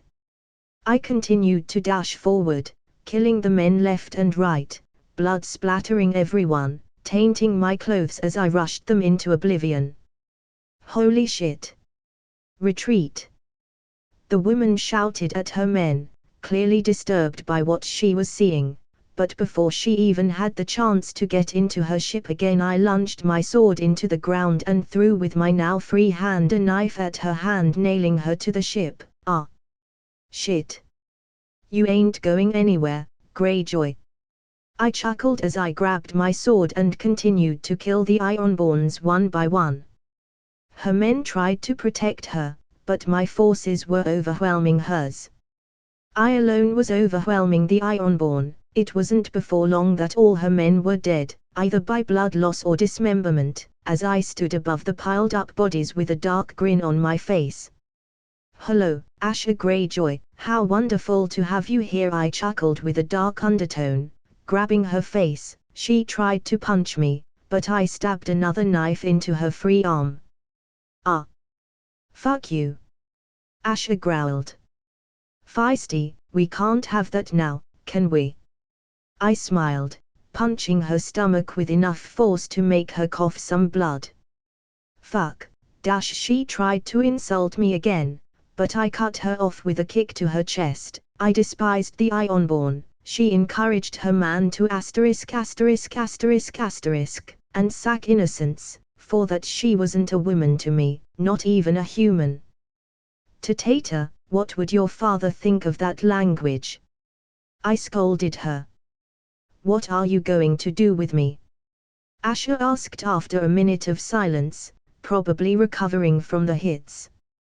"With you nothing, maybe make you feel what all those people you raided felt, but with your house, that's a different matter," I answered, as I ordered my man to take her away. Comment. 69 comments. Vote. Chapter 14, Chapter 14. Author note: I was in accident, a guy crashed into me and broke one of my legs and arm. I was in a taxi, the driver thank God is okay, with one arm my speed will be, you know. I won't drop though. Truck needs more than that to stop me. It wasn't a truck, it was a Civic Honda. I have one of those weird things in my neck, ha ha xd, I feel so bad. Anyway, enjoy. Since 1 week ago, Asher Greyjoy was on my hands. Now, it was time to play the right moves to ensure I wouldn't be targeted politically speaking. I sent a raven to Lord Stark and informed him on the situation, with a few additional things to it. I first added that the Ironborn had purposely tried to attack and capture Sansa. This, of course, was a half-truth, but it would give them the reason for what I was about to do next. Destroying the Greyjoys, and erasing the Iron out of the picture. Lord Stark would, of course, try to find a peaceful resolution. The Greyjoys were a big house, one of the 7 kingdoms, but for me, peace was never an option. At least with them. So with the ships they have brought to raid Bear Island and the ones I had commissioned years ago, I sailed, not before ordering my Krakens to make sure none of them escaped the Iron Island. In my raven I informed Lord Stark this was the last insult I would tolerate from them, trying to hurt my future wife, and my family. Of course, this was a lie. If I wanted I could keep them forever in line without raiding, but I didn't want them alive. They were a waste of space and fresh air. I brought with me the majority of my army. I knew that if I waited, Lord Stark would try to stop me, but not now. I would deal with the political mess later. Let's see how the old Kraken fights. I smiled with satisfaction. Ned Stark POV. A raven from House Mormont arrived bringing terrible news. House Mormont had declared war on the Iron Islands. After the attack they suffered where my daughter found herself in danger, her betrothed decided to put an end to it. Foolish boy, one win in the battle does not make you unstoppable. I need to stop them. Asher Greyjoy POV.